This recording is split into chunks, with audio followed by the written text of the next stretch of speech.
All right, welcome back to the Universal Thought Podcast, where we share universal thoughts, ideas, concepts, philosophies. We have all around great conversation with great people. Again, today we have a very special guest in the house. He's running for assessor, real estate mogul here in Memphis, and I want to introduce to you all Mr. Daryl Lewis.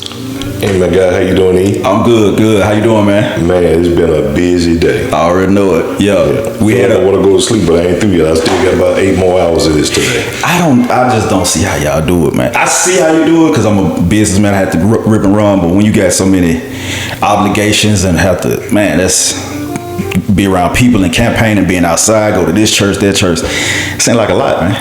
Well, it is, but it's a labor of love. Yeah. You have to have a heart for people. You have to have a heart for change. You have to have a level of integrity. Mm-hmm. You have to have, just to get up and go about yourself, to want to see things change. Right. Because everybody wants change, but everybody does not want to be a part of having to make it move. So somebody has to be the catalyst, and I just feel like I'm that catalyst. Right. And we had an initial, a short, about 15-20 minute interview at Balance and Brews. I got a feel for who you are. Like I said, I've seen you before, but you seem very passionate and heartfelt about what you do. Absolutely. I've been in real estate for the last 30 years. I got into real estate actually by accident. Bring it back up just a little bit. Yeah. So I got into real estate by accident. You can bring it up to and there you go. My instructors believed I did not have any promise as it relates to architecture, even though I still do design today. Mm-hmm. And what I found was that my passion was more geared towards community development, understanding the built environment and how the laws dictate what can be built, where it can be built, and how. Okay. So I started gearing my life towards real estate. I got my real estate license in '96. Went to work for a nonprofit community development corporation called the Valentine Evergreen Community Development Corporation off of Jackson Avenue. Okay. Built 11 houses, renovated 2 apartment buildings, and I understood real quick that there's another side to this. Yeah. So coupling the design side with local government policies and compliance and community development, I found my passion to be much larger than architecture. Mm-hmm. It was the built environment, then it was building people, it was building communities, it became city planning, city and regional planning, it became finance, it became surveying, it became everything in the built environment, and I just wanted to know how the pieces fit together. Right. So fast forward, being a project manager, real estate mogul, licensed mortgage loan originator, project manager, now running for assessor, it's all coming full circle. Everything that I've done in my lifetime has led to this point. So now I see how I can bring those skills and abilities to normalizing the market as it relates to fair assessments of properties and showing people how that makes community move. Right. Do you think that being in what's the biggest or the main background that you would possibly need outside of real estate to have in order to be an assessor, in your opinion? You need to understand finance. You need to understand a little bit about construction and how to assess properties and what that particularly means. To give you an example, real estate, residential, commercial, industrial, land development, infrastructure are as different as night and day. Right. They do have some similarities, but when you get through looking at the engineering processes and what needs to be done as it relates to commercial, some of it is not required for residential. Right. So you have to have fully engineered plans for commercial. Okay. Some residential under 7,000 square feet, you don't have to have it. You can just have your plans designed and take them to code enforcement and everything's approved. But when it comes to the assessor's office, they assess residential properties at 25% of the appraised value. Mm-hmm. Commercial, industrial, 40%. Okay. So they do that because commercial is particularly considered income producing properties, where residential Typically it's not. It could be, however, you would violate a person's rights in assessing residential real estate at commercial prices. Right. It wouldn't typically fit. Okay, and you were saying, I remember you telling me about that. So break that down. So they're trying to make people that have residential properties pay commercial rent or commercial prices. Commercial assessments. Assessments, okay. Right. So right now, some tax assessors across Tennessee, they want, if there is a residential single-family home that is rented out for income, they want those properties to be assessed at commercial rates, at the 40% rate versus the 25% rate. If they do that, they're going to put tenants in more harm's way than anything. I get the premise because they want to put something on the investors that make them take care of their properties a little better and make them pay their fair share. But they're going to pass those costs on to the tenant who already can afford it. Right. So you figure you've got a property that's already paying $1,100-$1,200 a month in the hood. You're going to give them another $200 a month, which they already having trouble paying the $1,100. Right. Where does this money go? Into their pocket. Wow. It'll go into the investor's pocket, but they're going to pass their cost on to their taxes. So they're just displacing the amount that they're going to pay for the increased taxes to the tenant. Yeah. Wow. Okay. I mean where are they doing it, like anywhere else outside of Shelby County? Well, they're trying to do it all across the state of Tennessee. Okay. So there's a bill going through right now, SB 1675, a Senate bill, where we're asking the legislature to approve it, which will not allow them to assess those properties at commercial rates. Okay. There's a single family home, whether it's rented or not, still gets assessed at residential rates versus commercial. So we keep that normal. But how the community can help normalize and create more housing opportunities is with the Shelby County Land Bank. Get a property, build on it, rent it out for a reasonable rate. I know everybody wants to make money. This is a capitalistic society, right? Right. Everybody should have the ability to make money. But everybody should also look at it in such a way that whatever helps your community helps you. Right. But you got to have a heart for that. Like my brother and I own a residential rental property in Frazier. Okay. And we realistically should be charging almost $1,300 a month in rent. Right. We're only charging $850. Okay. And that's for this guy to take care of his autistic daughter. Right. He doesn't work. He's at home every day with her. So what does that look like if we were charging them $1,300 a month in rent? He's not going to have the ability to take care of his child. So we're not trying to make people poor. We're really trying to do the best that we can in that arena. But we also need jobs in the community to where people can upgrade their lives. The Fight for 15 in 2018 took a turn to where, it seemed reasonable, but $15 an hour in today's prices, you're still below the poverty level.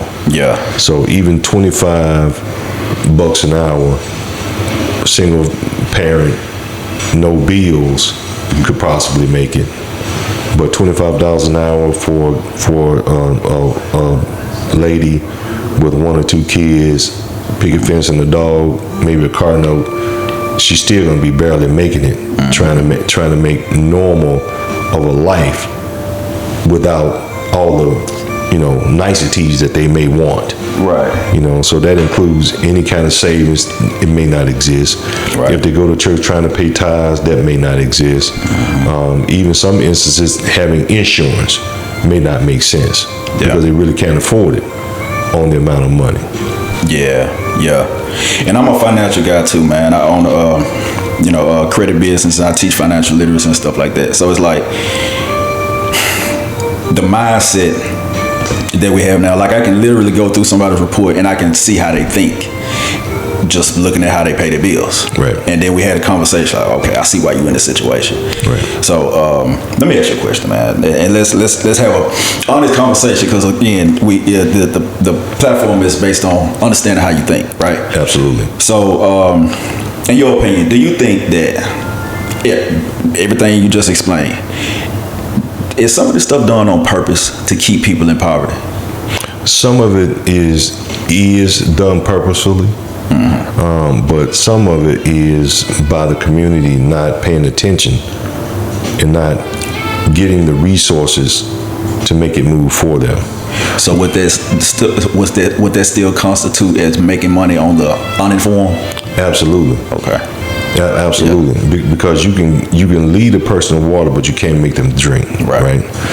You can put anything out and invite people to come get the information. Yeah. But unless they want to really make a change, you can give them that information, but they still not apply it. And it still goes south from there. What I want to do as the assessor, whether they use the information or not, I want to be found accountable with having the training programs consistently in the community, to where it's being banged in their heads. This is what the assessor does. This is how the rates are calculated. This is how your property value is assessed. This is what this money goes to. Here's how you can do, what resources you have available to you if you believe that it's not right. Here's how to get it right.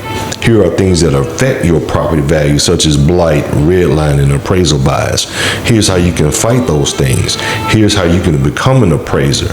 Here's how you can work with the assessor's office to make these things normal from one side of the county to the other. Here are the resources available to our seniors if they feel like they need tax freeze or tax relief.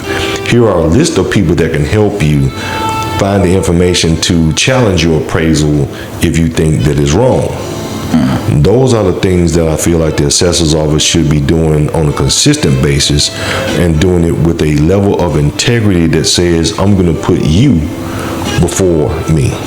Right. I'm not going to have any conflicts of interest. I'm going to put my real estate license in retirement. Okay. And now nobody's asked me to do that. Right. But reading state policy, reading county policy, their ethics policies, it would be prudent for me to put my real estate license in retirement in order to provide a service of fair assessments to every individual in Shelby County. Otherwise, I would have an undue advantage over everyone in the county, because I will see all the properties, I will see who owns it, I will see the values, I will see the assessments, I will see what's coming down the pipeline in the neighborhood for development. I will see all of that before anyone else does. Right. So I don't want to have that undue advantage. What I would prefer is for people that are listening to this podcast to determine for themselves, who is this guy? What is he doing? Why is he doing it? And I can answer that very succinctly. Okay. I'm doing it because integrity matters. Integrity matters. Right. And explain to people so how would they go about trying to assess their property value? Well, you can do it one of three ways.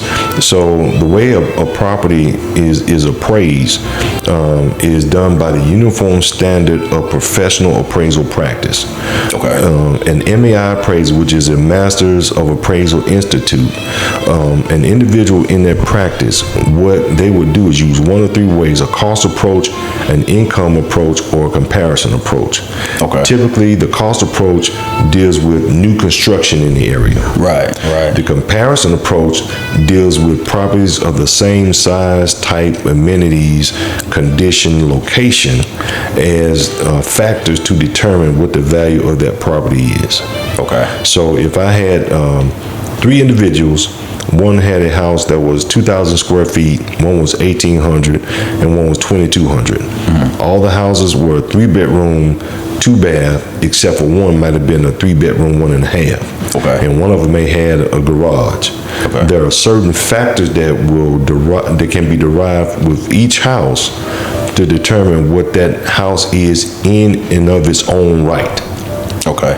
So Now, are these properties in the same area? same area. Okay. So now let's say John Q. Public had a house that he wanted to sell, and let's say he had it listed for $250,000, the same square footage, but maybe had one bathroom extra in a 2-car garage, newly built. It's going to be difficult to use his property or these properties to look at them as a comp for this one, because this one's brand new. These might have been built in 1978, 1980, 1996. Right. So while you can look at those, it's going to be kind of mixing apples and greens together. Yeah, you may like that kind of stuff, but it don't. But it doesn't together. It doesn't necessarily equate. But if there is no other factor, if there's no other new constructions in the area, you're left with having to use those, unless the appraiser decides, well, you know what, I'm going to have to use the cost approach because there's nothing in the area that compares to this. Okay. So they got to use the cost approach based upon the plans and based upon the cost that the builder used to build that particular house. They've got to use that. Right. Now, if it's a similar house that's been on the market a minute, then what they would have to do is consider these other factors in the same area with this one.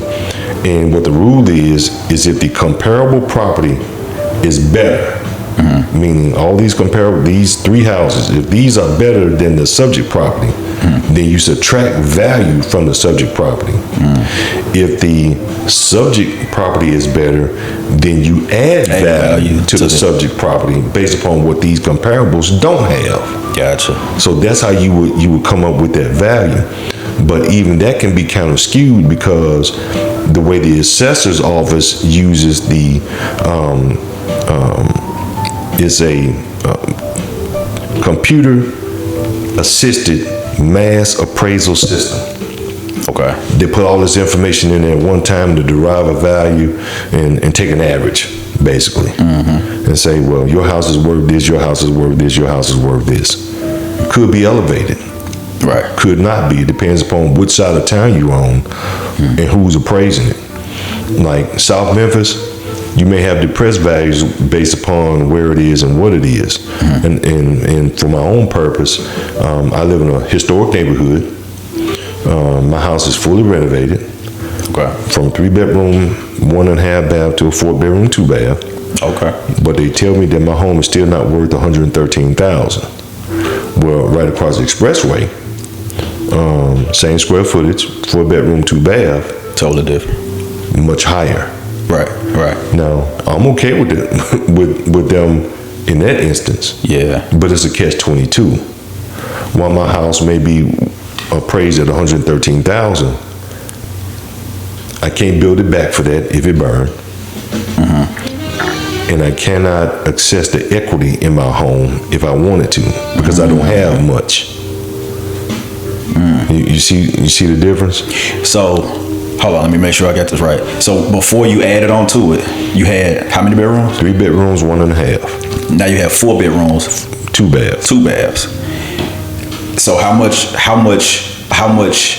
investment is that? How much money is that? Does about $45,000 in investment. Okay. And the things that I did to it: new flooring, new bathrooms, new paint, new roof, new water heater, new electric, new light fixtures, new countertops, new cabinets, new everything. So prior to all that, what was it appraised at? $79,000. And where is it appraised at now? $113,000. Oh, it is at 113. Right. Okay. But the value should be much higher. Okay. Right. And I'll just simply use a square foot price, because here's what we're seeing in the market. My contractors and I, we do this all the time. Yeah. And we're looking at what goes around the market. And at 1,800 square feet,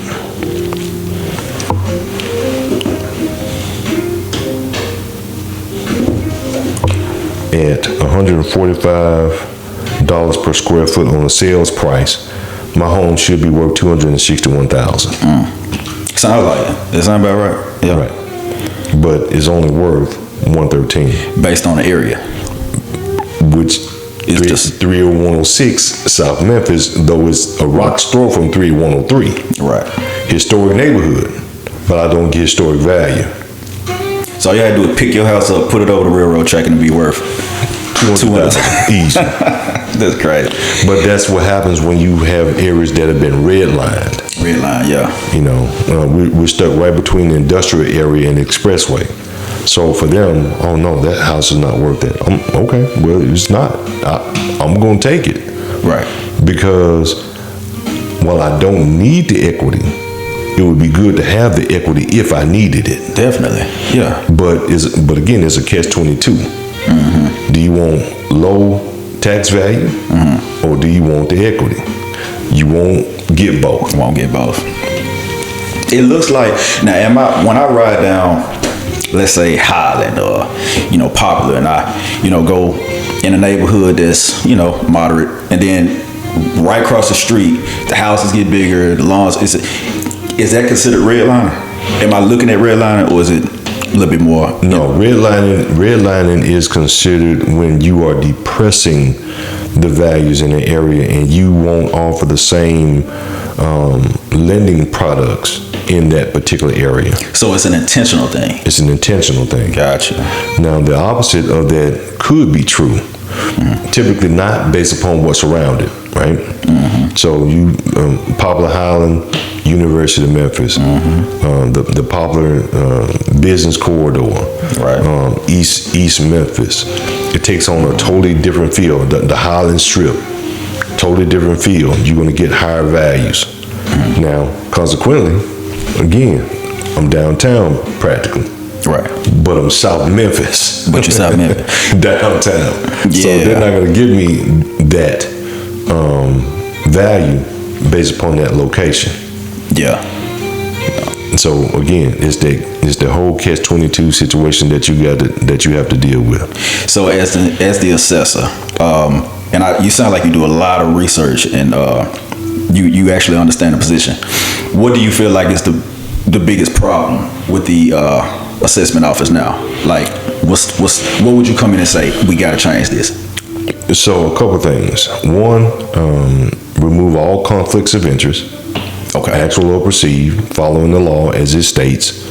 No individual, it is unethical for an individual to sit in an office to have an active real estate broker's license while at the same time appraising properties that they may have direct control over in any way, form, or fashion. Even if it's for friends and families, it's not going to make a difference. You should not have an active license in doing so. And that is happening in that office right now. Okay. The second thing is modernization. The office still uses Acer computers on Windows 7. Windows 7? Correct. Damn. The old school. Windows 7. Equipment for the appraisers. There is no reason why they should have something that they're using in the field that has intermittent cellular activity in order for them to do their work. They should be able to do their work right in the field, complete it in the work, versus having to take pictures on one system, go back to the office, download the pictures, then upload it into the system, compress the pictures, add it to a report, complete the report, then get the report out. That's a lot of work. That's inefficient. Right. Highly inefficient. So I would like to upgrade the systems in the office, upgrade the personnel in the office, because you have a lot of people that have been in that office 20, 25 years. You're about to lose that collateral knowledge by attrition. Right. But you don't have anyone trained to take that, to move that forward. So what do you do when you lose those people? I will need those people to at least hang around another 4 years to give me time to train a full complement of staff to move the assessor's office forward. Right. Okay. And then the last thing is true community engagement. There should never be a time on a monthly basis to where the assessor's office is not in the community on a weekly basis, bringing training programs and development to the residents of Shelby County all across it to let them know here's what's happening, or here's what the assessor's office is advocating for. Here's what's coming down the pipeline. Here's what the state is doing. Here's what's happening inside the county in your neighborhood. Here's the development that's coming. Here are the things that you can do. Here's how to educate yourself.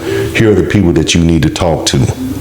Those things should be advocated for from the assessor's office to allow people the opportunity to know what is going on in their area as it relates to their property value, how to look at to see if their assessments are fair or not, and what to do about it when they feel that it's not fair. There are over 4,000 real estate agents in this city. Just when Shelby County, let's just call it Shelby County. Right. 4,000 agents in Shelby County. That is enough personnel to where residents can reach out to a real estate agent or a real estate broker to say, can you pull comps on my home to let me know what my true value should be? If that real estate agent is worth their weight in salt, they can give that information real time based upon the comps in that particular area and say, hey, your property is worth XYZ based upon the comparable practices that we are trained to use to determine that value if we're going to put it on the market. Okay.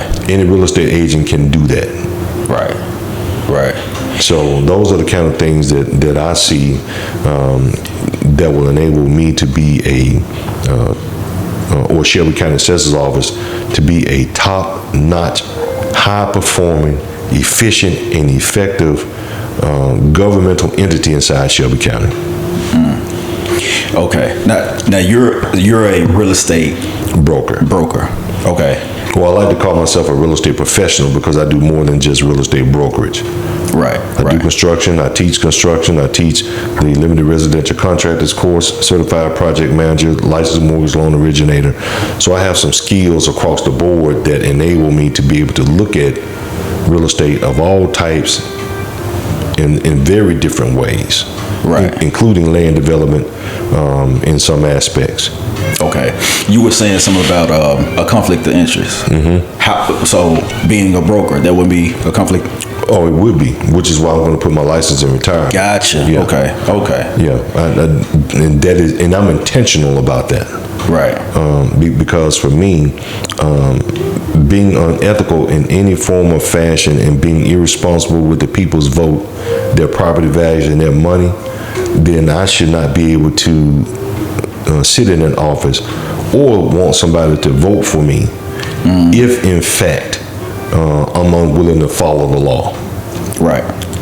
Yeah, that doesn't float on my watch. Okay. So I want to ask you about this. So from my research. Oh, okay. All right. So your opponent, Xavier Bailey.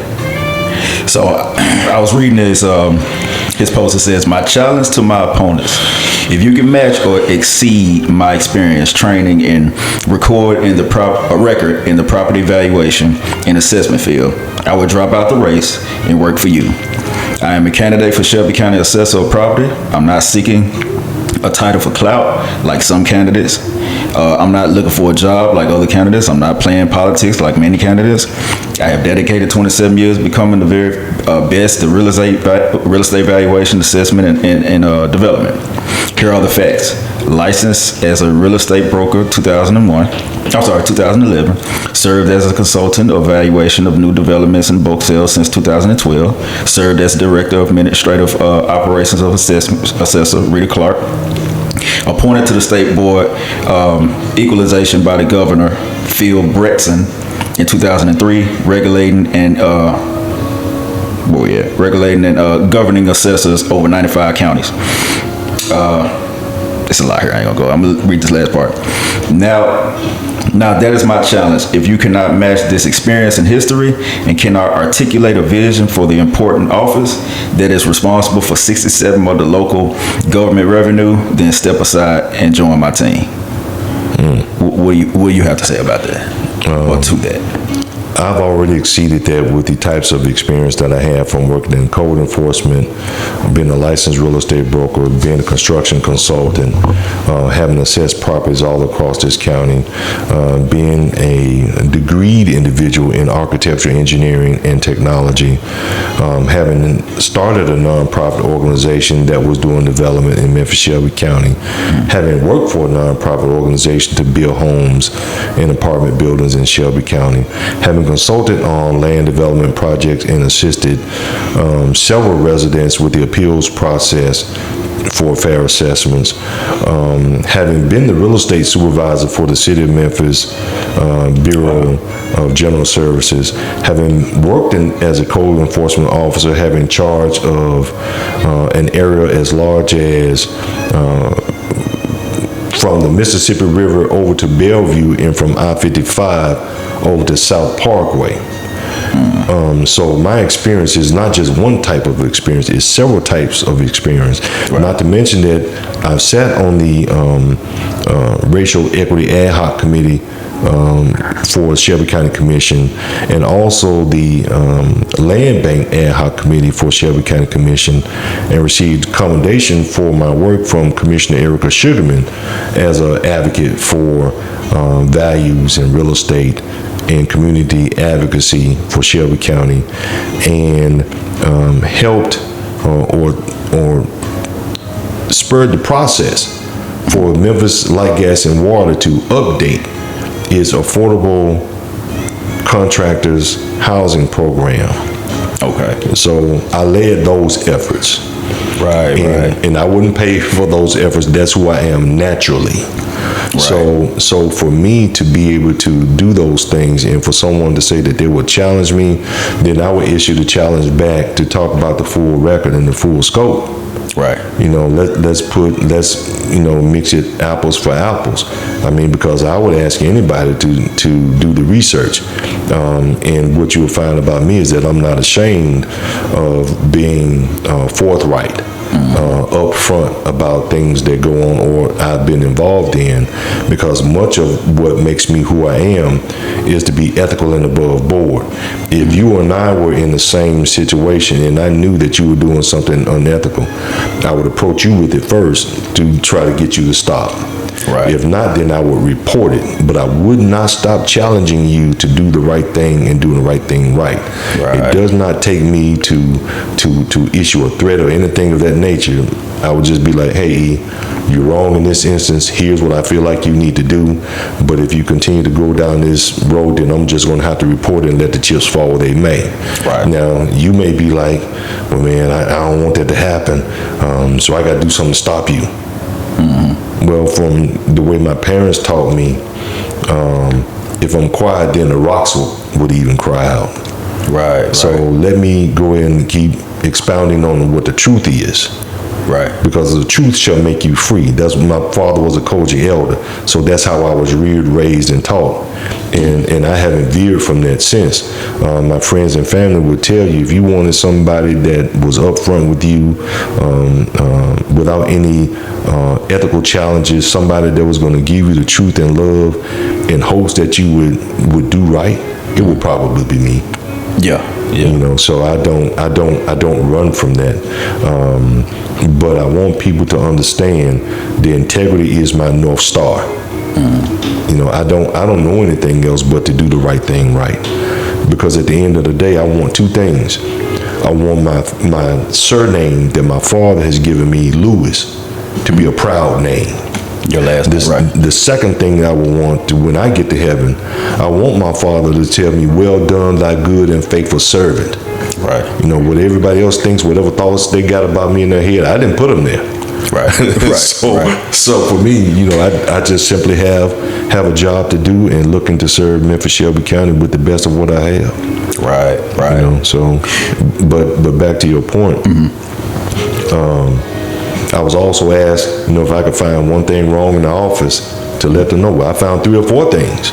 Yeah. But they're not going to drop out the race. I see. I'm just going to go ahead and say it, man. This what's his name? Michael Harris? He's not dropping out the race, even though, because everybody knows now, he had the incident on Facebook, him fighting at a bar, and he seems not to be dropping out the race, right? Yeah, and someone approached me about that, and I gave no commentary to it. Right. I'm looking at it like, well, if all things being equal, right? People need to do their research on who they're backing and ascertain for themselves why. Who is the most qualified person for the job based upon their history of advocacy in Memphis Shelby County, what their expertise is in Memphis Shelby County, and everything else about them. Like, I'm a Whitehaven High grad, 1988, proud Memphis State Tiger.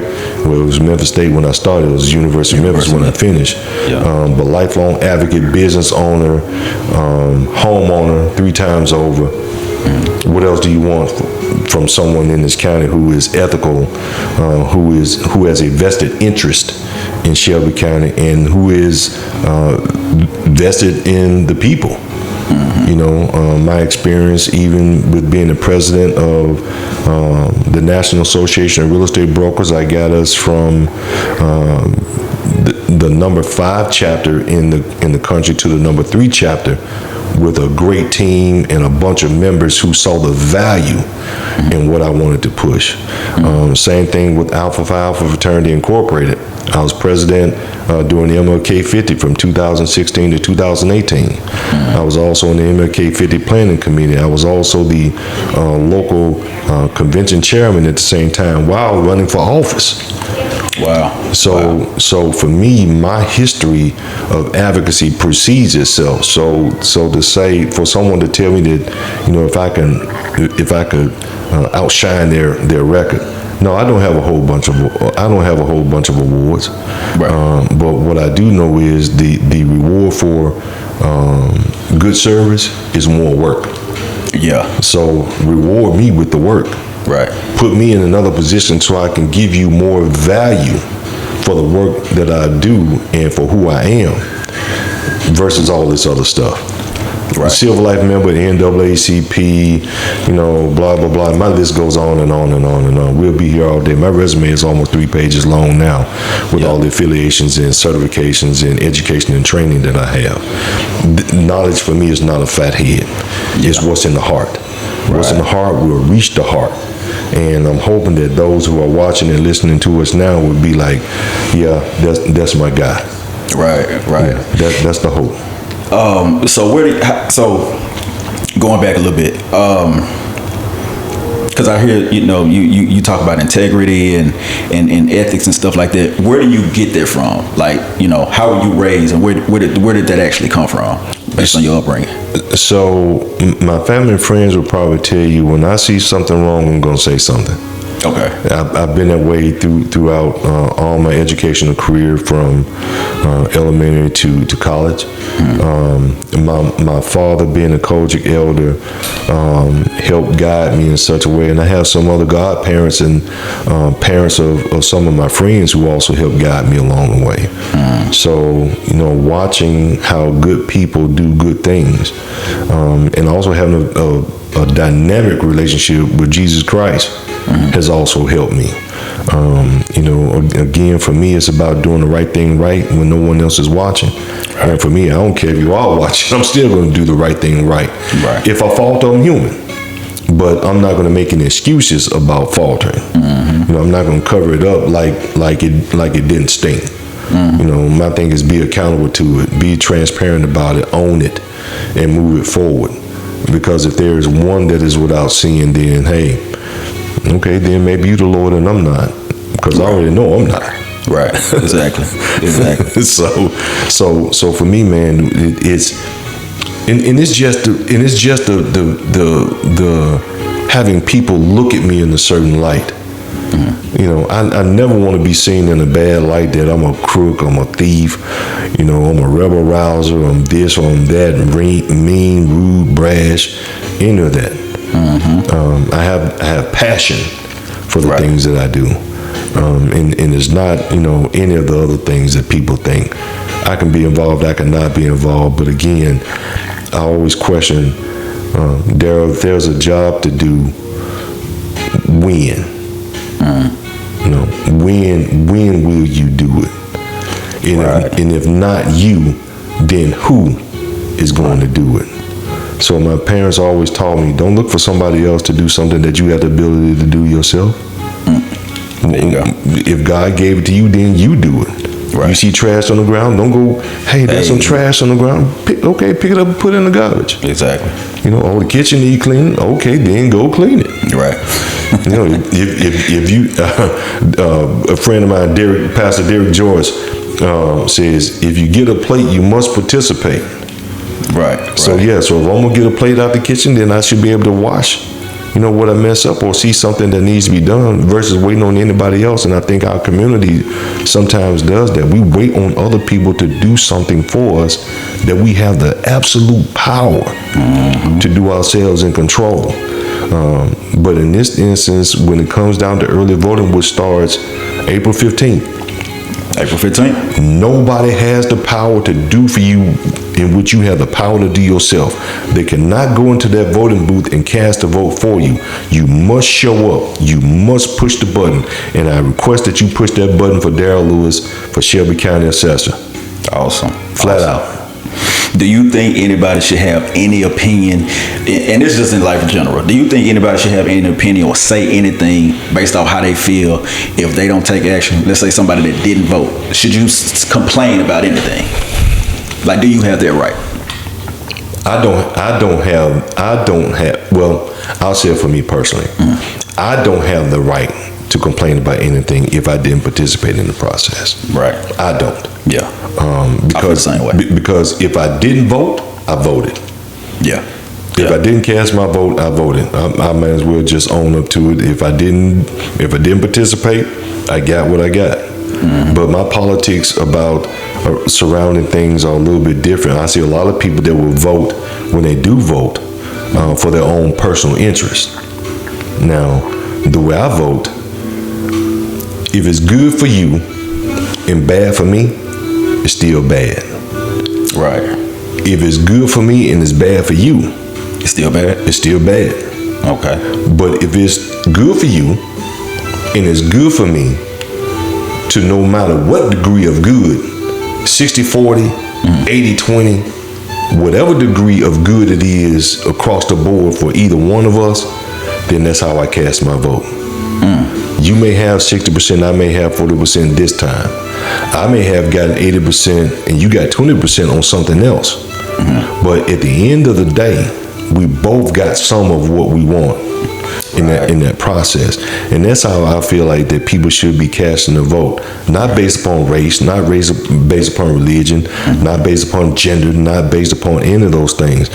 A couple things I never do is tell a woman what right she has over her body. Right. I will never tell a person where they have a right to go and whether they have a right to live with the quiet enjoyment of freedom, liberty, and the pursuit of happiness. I'll never tell a person that they don't have a right on those things. You have a right to go to hell if that's what you want to do according to the word. Right. I choose to believe in the word of God, and I believe that I'm going to heaven. Whatever somebody else's choice is, that's going to be them. If they choose not to accept the Lord Jesus Christ as their personal Lord and Savior, has nothing to do with me. Right. So I look at my politics the same way. Whether you vote, whether you don't vote, is all going to be on you, because here's what I know. Whatever I'm giving, you're going to get the same thing. Right. Whether you vote or not. Whether you vote or not. However, by you not voting and it puts something else wrong in the office, then you still going to get what I get, and it's going to be the same turmoil. Yeah. But the only thing, you absolutely right. So you a different breed. Like, I think like that too. Like, it's like we look at the whole scope as opposed to just looking at what benefits us. Right. But most people look at that. Like, most people, of course, in Memphis, I'm just gonna speak for Memphis. If it ain't something that I'm gonna benefit from, why should I vote for them? Because I'm only looking for one thing anyway. Whether it's free something from the government, food stamps, whatever it is that this candidate said to me that sounded like music to my ears. Right. As opposed to this person that's talking all this stuff. I don't understand all this stuff. I understood that. I'll vote for this person. Right. You see what I'm saying? So it's like nobody really votes for anything out of their own, best interest. Yeah, they won't vote their conscience. People knew long before, because he told you what he was going to do when he got in office. Our current federal administration, he told you what he was going to do when he got back in office. And he said it. And he did exactly what he said he was going to do. The problem is, some people that voted for him didn't believe that was going to affect them. He didn't care. Look, it's fair game on everybody. You get a slap. You get a slap. You get a slap. Right. All y'all get a slap, and he's slapping everybody. Right. and he has no remorse behind it. Nah. He don't have no remorse. I mean, it ain't even like he ain't got no remorse. It's like, I'm gonna do it, and whoever got a problem with it, you know what I'm saying? Like, even if you go public with it, I'm gonna call you out. Like, he's not a politician to me. Oh, well, maybe in the word politician, I don't even like to use it, because sometimes the word politician in and of itself is like, I don't know, not genuine. That's why I look at people and I try to figure out, like, what's your intention? Like, do you really want to help people? Because one thing I always ask people is this: if you're in the city, if you come up in the city and you don't like this city, most people just move out of the city. Right. What makes a person stay and try to help the city? Like, what makes you do that outside of money? Because I'm getting paid to do it. So, well, Memphis Shelby County is unique. Right. It's unique in its language, its culture, its people, its passion, the things we have here. Like, LeBron don't know what he's talking about. Nah, man, come on. Anybody that's pissing on Memphis right now, okay, then don't come to Memphis. But I love Memphis Shelby County simply because of how I was raised and the people that are here. Right. There's no place, I've gone some other places. There's no place like home. None like Memphis Shelby County, bro. You can't find this culture, the people, the food, the language. Man, you can't find anything like it anywhere in the world. Right.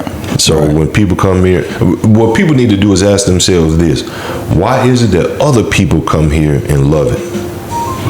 From the UK, all from Australia, all across the world, people come to Memphis for the culture. Right. And Memphis culture has affected cultures all across the world. Man, they juking in China. They rapping in China. Yeah. R&B is in China. Right. so for somebody to say that they don't, that they poo-poo on Memphis, man, look, you can't poo-poo on Memphis. No, exactly. And the thing is about Memphis is, we stand up for our city. You know what I'm saying? Like, we know what our issues are. Sure. But, it's just like you having a brother and you having to hold your brother accountable for the stuff he do. But you ain't gonna let me tell him. No. I'm an outsider. You ain't gonna let me do that? Right. So, I mean, I'm not a LeBron fan at all, so I ain't got no problem talking about him. But you come from a disenfranchised city yourself. Correct. You come over to Memphis and you got to come back. You play in Memphis. So correct. I tell people, man, I mean, I'm all for boycotting, because if you got to come here and people put money in your pockets here, and you say something about Memphis, that's like, it ain't about like what he said about how he felt cool. Then he talk about moving the Grizzlies out of Memphis. Do you understand first of all, it's a lot of pain in Memphis. Absolutely. The significance of Memphis is attached to everything we get. We value everything we get, but I also got to admit that we don't appreciate it much, because we only go to the games when we win it. Right. Outside of that, the stands is not. You know what I'm saying? So we know what we need to do, but I just don't. It's I don't know, man. I got a real big problem with dude. Well, I don't have a problem with them. I don't have any problem with anybody who hates on Memphis. Right. To hate on Memphis is for you to hate yourself. Right. Because Memphis is a microcosm of the entire world. If you look at it realistically, music, food, education, culture, business, whatever, it's a microcosm of the entire world. Right. Because there are people from all nationalities, races, creeds, color that are here, and we all make Memphis what it is. Now, does Memphis have some problems? Of course it does. Right. What city, state, country, county doesn't, right. ours just happen to be televised across the world. But I can guarantee you, with the things that are going on right now in Iran, Iraq, but you have a person over here said that he's about to wipe out an entire race of people and an entire culture. But then we look at home and we like, these small problems that we have, and we see what's going on across the world, but you hate us? Right. Take the same energy and talk about other places in the world. Right. Matter of fact, look in your own life and lifestyle and where you live. I bet you'll find some problems there too. So for me, man, he's a small fish in a big pond. Right. So and really, next conversation, because he's not worth it. Right. Anybody that hates on Memphis Shelby County, hey, okay, don't come back. We thank you, but we don't need you here. We have our own things to deal with. That's why the takeover of the school board doesn't need to happen. We know who we are. We know what we need to do to get it right. City, county government, we know what we need to do to get it right. And I would challenge every person that is listening to this podcast today, again, get out and vote. Right. Because you have charge over what this county election looks like, our city elections look like, our state elections look like, and our federal elections look like. All politics are local. Right. They start here at home first. So when we can do the things and get it right here with everybody being involved in the process, educate yourself on who's running, educate yourself on why they're running, look at their platform, listen to them very carefully and closely. Don't rely on a ballot only to be the only piece of literature that you have that determines how you cast your vote. Do some research. Copilot, Grok or Gemini or Sona or whatever, Sora or whatever these other AI platforms are, man, you can talk to it and it'll tell you what you want to know. Outside of that, there have been several forums, from the sheriffs to the mayor to the clerks to the commissioners. All of these forums have happened, and you see the same people at the same forums. Yeah. But the general public that needs to hear is not showing up. Man, you sure lie. So you're gonna leave your future in the hands of 11 to 15% of the total population of Shelby County. That's less than 50,000 people. Yeah. That's less than 50,000 people that you're going to leave your future in the hands of. Right. Please don't do that. Right. Please don't do that. Think about your children. Think about your seniors. Think about the next generation of people, about who you put in office, because these 4 years will have a 12-year effect. Yeah. And so on. So you don't want to do that. Do not leave it up to chance that things are going to go your way if you don't participate in the electorate process. And again, early voting starts April 15th through April 30th. If you do not vote for me as the Shelby County Assessor in the primary, I will not be on the ballot as the Democratic nominee in the general election. So I need everybody to understand that you must vote in the primary, you must vote in the general. Don't just think that you're going to vote in the general and everything's going to be fine. It's already halfway too late. You need to vote in the primary and the general. The only people who I believe who will not be on the general election will not be in the primary are the judges. The judges they won't be in the primary. Yeah, they'll only be on the general. Everybody else is in the primary election. Okay. So you need to get out to vote in the primary in order for those names to appear on the general election ballot on August 6th. So April 15th through April 30th is early voting. May 5th is election day. August 6th is the general election. So please get out. Please, please, please, please get out. I'm begging you like James Brown. Please, please, please, please. Please get out, man. Yeah. Please get out and understand what you're doing. Understand, like, again, stop going for your favorite person, the cutest candidate, and your friend's friend. Do some research and really find out who you voting for, because it is some things to know about, like, you know, their background and what they actually represent and what they stand for. So, man, Daryl, I really appreciate you coming out. Yes, sir. Is it anything else? We're gonna talk to that camera. Is it anything else that you need them to know? So you can join our campaign by going to our website at lewisforassessor.com, and that's FOR. You can also reach out to me at info@lewisforassessor.com. You can call me 901-502-5894 is my personal line, or 731-402-4125 is my campaign line. We are running a clean race based upon integrity, transparency, and modernization with you, the people, in mind. I want to be responsible with my influence and responsible for your vote, and want you to hold me accountable once elected. So again, ethical principles and practices will be implemented once elected, and you can hold me accountable to that as well. And if you ever have any questions of me or need me to assist you in understanding the process and what the assessor's office does, or you just have a general question about real estate in general, hey, reach in. I'm here to help. Already, man.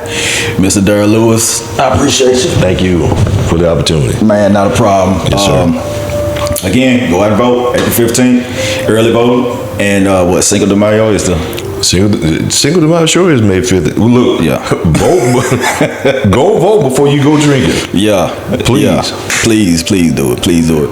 But this has been another episode, and I can't say who I'm endorsing, not on the show, but, you know, it's a reason why I interview certain people. So go out and vote, man. Mr. Daryl Lewis. This has been another episode of Universal Thought Podcast. We'll see y'all on the next episode. All right.